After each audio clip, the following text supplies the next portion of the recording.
All right, y'all. As I had mentioned a couple of days ago, I wanted to introduce you all to the woman who introduced me to reading tarot. This is Tina. I'd kind of like to open it up by giving you a little bit of my story, like the version that I remember a little bit. Essentially, 2 years ago, I was living here in the state of Idaho, and the roommate that I was living with was friends with her. And she called me up one day and said, "Hey, can you do me a favor and clean the house up? I have a friend coming over that I haven't seen in a long time." Yeah. So long story short, she comes over, and from what I remember it was something to the effect of you asking me, "Can I read for you?" And at the time, not only do I not even care what you're talking about, to be honest with you, but Like you were kind of a little standoffish. yeah, I was just like, sure, whatever, cool.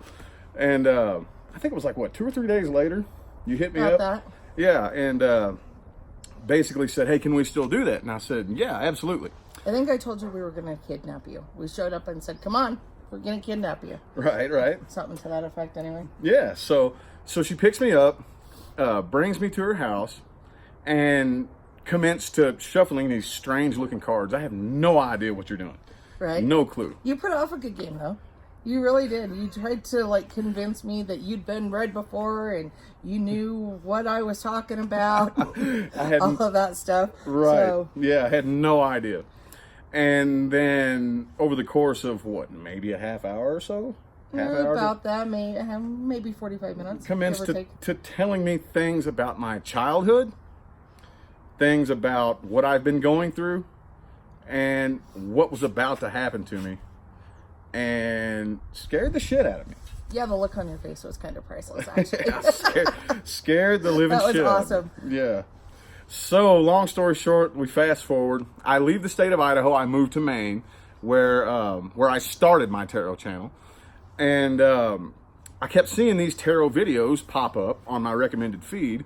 And had she not read for me, I never would have clicked on that very first tarot video, which ended up telling the story of the roommate that I was living with when she visited me. Right. Who she's the one that I've told you guys about, that there was a very intense connection there, So I guess we could just take it away and maybe just kind of explain what made you ask to read me. Gut feeling. A gut feeling? I mean, we've talked about this before, but Yeah. I just had that knowing that you needed to hear whatever it was that was going to come through, whatever it was that I had to say. And looking back, it was the right timing. Like, you were maybe not quite ready to hear what I had to say, but the timing was where it needed to be for everything to play out. So, are you going blind with the sun right behind us? No, I can see you. But even then, right after you moved to Maine and we were still kind of chit-chatting a little bit, you really didn't want to admit that everything I had told you was playing out. And then all of a sudden it was just one thing. Yeah. And then another. And I get this random text message. "You said this was going to happen, and it is." And it's, okay, yes. Right, yes, right. Thanks for the validation there, bud. But keep Yep. going. You're not done yet. Right. So, and then, I don't know. It's like when things come in, and you know this from reading. Mm-hmm. Sometimes you're given a choice as to whether or not you can say stuff, and sometimes you're not. And in your situation, you were I had no choice. I had to tell you what I was hearing loud and clear. And as I recall, your papa came through. Yeah. And you needed to hear that. You needed to know that he was still with you. Maybe not in the manner in which you wanted him to be with you. Yeah. But he was still there. And it was very strong and very positive, but also very, I'm not even sure as to exactly how to phrase it, but it was not, like he was absolutely, he knew that I had to be the one to relay that message. And there were those key things, and I'm not going to get into them right now, but there were those key things that I was given to tell you, and you knew that your papa was speaking. It was very, for example, I'm just going to give a very small, by the way, at this point, I have no idea who she is really. I think we'd only met maybe a couple of times at this point. Yeah, maybe once. I think this was only the second time I'd ever seen you. And I had zero background on you. Yeah, Besides nothing. what you had mentioned, just these little bits here and there. I knew you were from Kentucky, but other than that, yeah. I didn't know a whole lot about you. Yeah, so what she said was, who do you know that smokes a pipe? Not only did that shock me, but I, playing it cool, I'm like, that was my grandfather. I was raised by my grandparents, and the day my grandpa died, the last conversation that I had with him, he said, "Can you pick me up some pipe tobacco?" I said, "Sure, Papa." So I went and bought him some pipe tobacco, came home, and he was dead when I found him dead. And that's how that like shocked me. It was like, okay. But that was also how you knew. Like, Yeah. I wasn't making stuff up. I wasn't blowing smoke up your ass. It was one of those where you knew what I was saying to you was legit. Right. And that whatever was going to follow that, you needed to pay attention to. I think that was kind of your like splash of cold water in the face, because you were drinking pretty heavily at that time too. Oh yeah, very. So you needed that shock that was going to stick with you, I think. For the way things kind of played out, the way that they did with Maine and then Ohio and then Arizona and now back to here, you needed to keep that in your head the entire time. But it wasn't just me that you talked to. You had a few other people that kind of played a key role along the way, I think, for you. As far as The way things like played out and let you know that you were on the right path and you Yeah. were still going the way that you needed to be going. Because my reading may have instigated or act as a catalyst for you as to down the path that you went down, but you had a few key people pop up almost, I want to say, in each location that where you landed that let you know that you were on the right path, yeah, because we talked about that. yeah, absolutely. So how long have you been reading exactly? Let me think. I had to actually do the math. I want to say I got into it when I was probably about 15. Okay. So figure 25 years. Thereabouts. Okay, so when you very first started, was it kind of like, I don't know, because like for me, when I started, I was just kind of scared, gonna do a little hobby on YouTube, had no idea if I was any good or not. But how do you find out that you're as good as you were? Did you just kind of like know, or how did that come to you exactly? There were a few kind of key events that played into the way things played out, if that makes sense. So when I very first picked up my first deck of tarot cards, I was maybe like 13, 14, somewhere in there. My mom had someone who she had met and become friends with who read palms. And palmistry is an entirely different thing than what you do, but it's along the same lines of how I read. And so when she's reading my palms, she wasn't going by a book. She was going by what spirit was telling her, what her intuition was telling her, and what was coming through loudly. So that kind of started me on that path and I learned palms, runes, tarot, whatever, or even channeling to a lesser degree, is all very similar, at least in how I do it. So I can read palms. In fact, I've offered to read yours. I can read tarot. I can read you. I think sometimes Right. so often and so much, or to that degree, that it makes you nervous at times. But A little bit sometimes. I kind of got out of reading runes, but at first I was one of those people, and we talked about this the other day, where, especially with cards, it was one of those things where, yeah, I would shuffle and I would have you cut the deck and I would have you shuffle, or, whatever. And then I would lay it out, and it was always in the Celtic cross, and it was always the 10 cards, and I would have my trusty book and I would look it up and I would shuffle through and I would read you verbatim what was in the book. And then there were a few other events that happened. One, I've ended up channeling people that I never knew that I could channel. That was kind of a surprise for me. And in the interest of protecting the privacy of the people involved, I'm not going to name names, but channeling people when I am bawling and I am speaking in the third person and telling them stuff, and then they're in tears because they know exactly what I'm talking about. That was different. And it's one of those things where, I was raised that it was okay to have your own beliefs. I was raised in it that it was okay not to follow any one specific path, and maybe that helped, I don't know. But looking back, that was one of the key events, is to realize, okay, I can hear things or feel things or see things that maybe not everybody else can, or they tune it out. I don't know. No, I'm just me. I'm, trucking along, doing my own thing. And then when I started reading for people and I started to move away from doing everything by the book, and I had a very close friend of mine that now incidentally actually lives in Arizona, who had, at the time, she was going through some stuff in her own world, and she had read, and she read via More Intuition, and she printed this whole thing off. It was like this long, off of the internet for me. And I kind of paged through it, and I still have it. It's in a binder. It's in storage, I think. But that kind of taught me that it's okay to listen to what's coming through, whether it's coming through, and we'll talk more about this in a little bit, whether it's coming through as pictures or as knowing or as that high chirping. Because remember, spirit is on a different plane than what we are on. Mm-hmm. So they tend to talk in a higher candor and a higher pitch and very, very fast. And it's kind of up to me to decipher what's being said and what's coming through, which is where the knowing, the pictures, and the feelings come in. But with that, I learned that it's okay to listen to it. It's okay to trust my gut. So I began to do it more.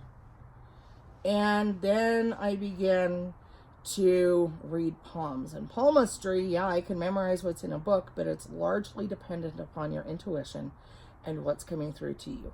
If you're going to be any kind of good and not just some backroom charlatan or somebody who maybe is attached to a circus and, has a crystal ball and, there's a time and a place for that, but that's not what I wanted and where I felt things were going for me. And so I went with my gut. And then I started to get validation from people, much like what you've given me and what other people have given me over the years. I started to get that, oh my gosh, you were right on the money. And so I started to pay attention. And I wasn't lying to you when I told you I read people all day, every day. That's just what I do.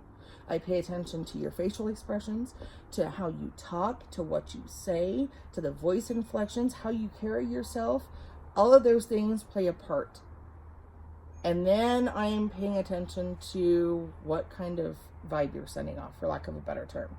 So like right now, you're in a much better place than you were a week ago. Yeah. A week ago, you were not in a good headspace, and that's okay, because you had a lot of stuff that you were kind of pondering and working through.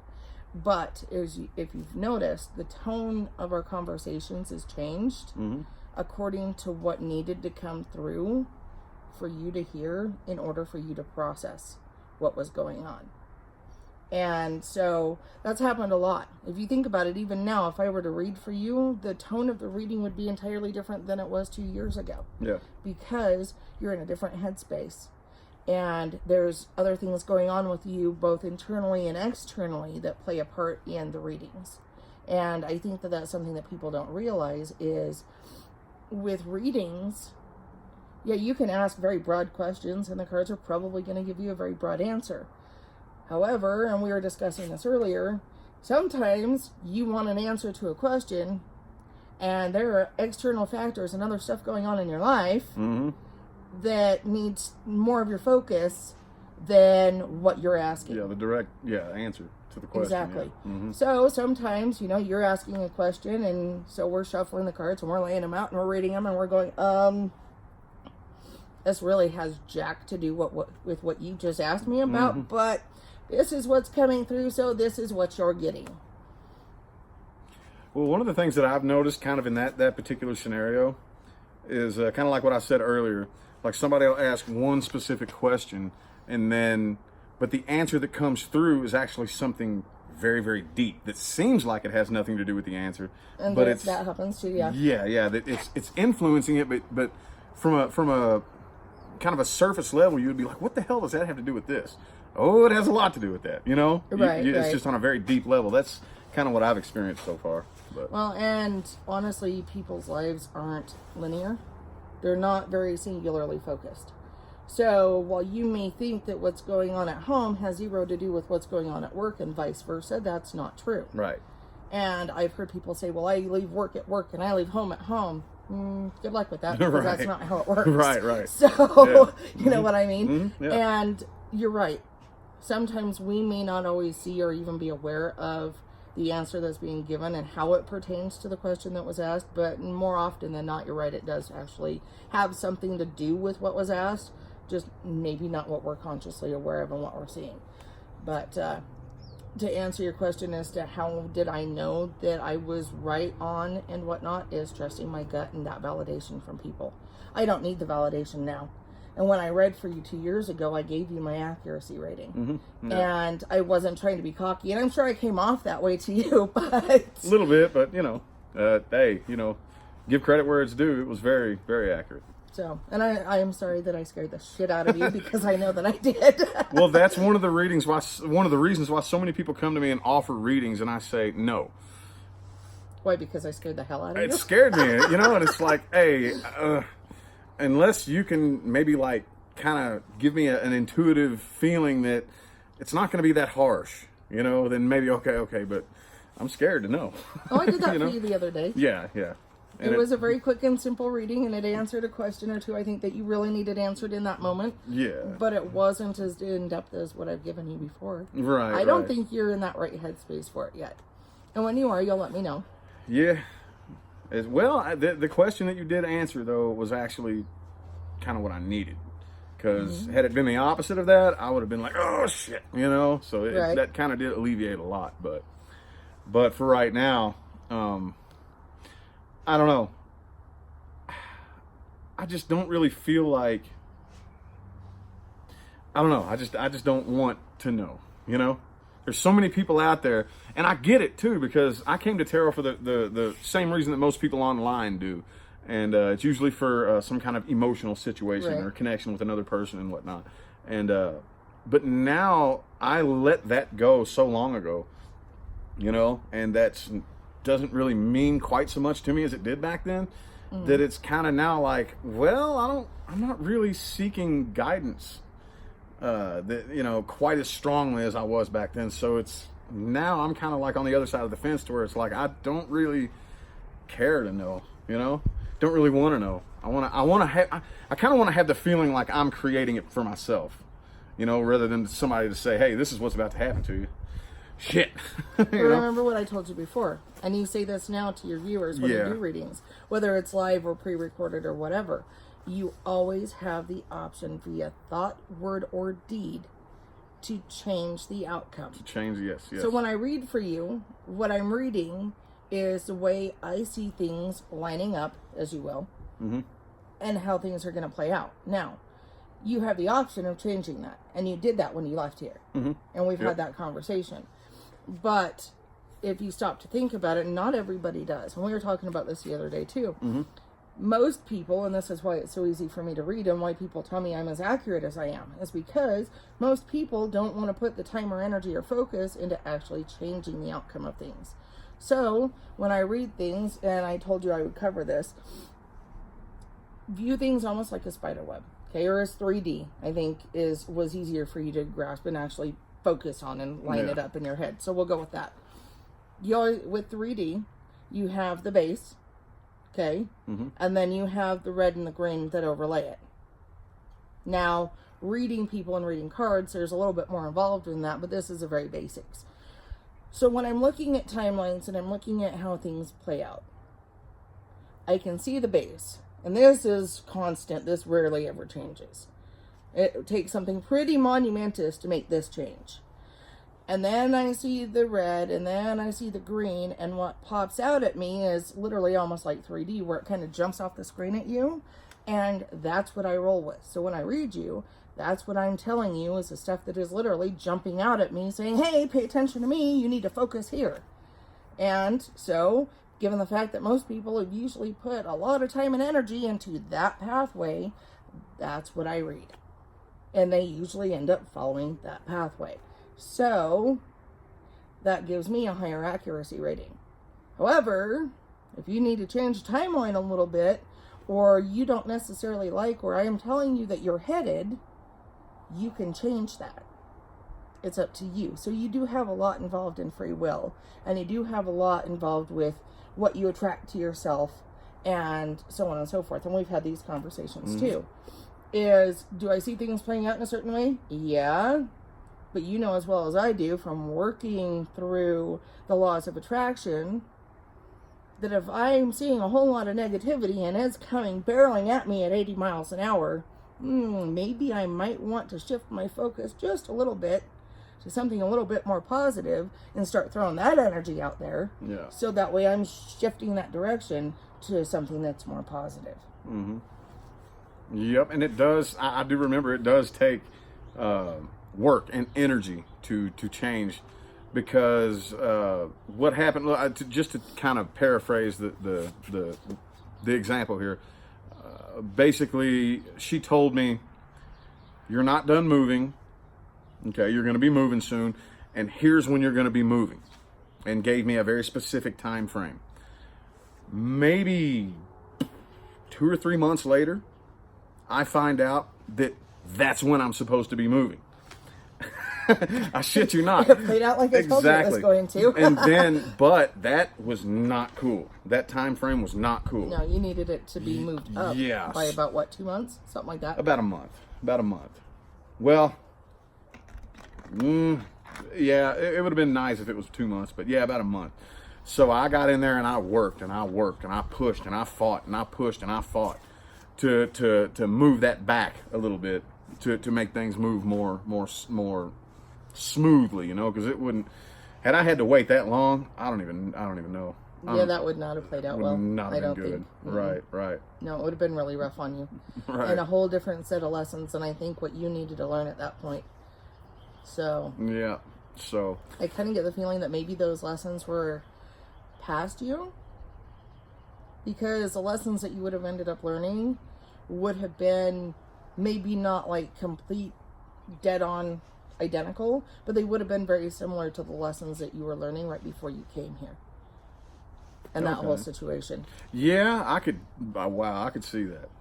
I could really see that. Yep.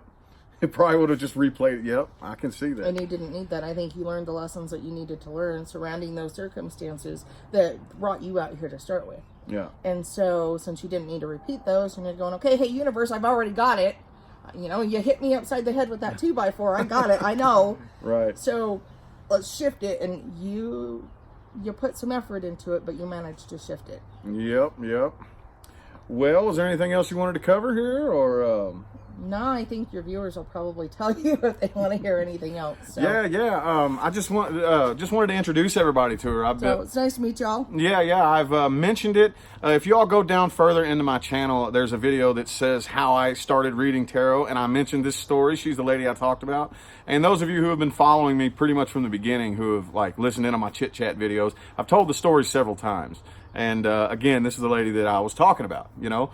And anyway, though, I just wanted to mainly introduce you guys. We're tossing some ideas back and forth, maybe about doing some collaboration tarot readings and whatnot. Right. Yeah, but and that may come later. We're gonna try to figure that out and work all that out as everything kind of rolls along, you know, because I've honestly never done anything like that. I'm very new to it. I'm very still. Okay. You're in good hands. Right. All right. Well, it looks like we got a 23-minute video going on here. I greatly appreciate all y'all that tuned in. Give me the feedback in the comments section, okay? And I'm gonna go ahead and I guess cut it on out of here. Is that cool? Yeah, I'm freezing and I can see your breath. So all it's right. time to go in. Y'all have a good one. Have a good one.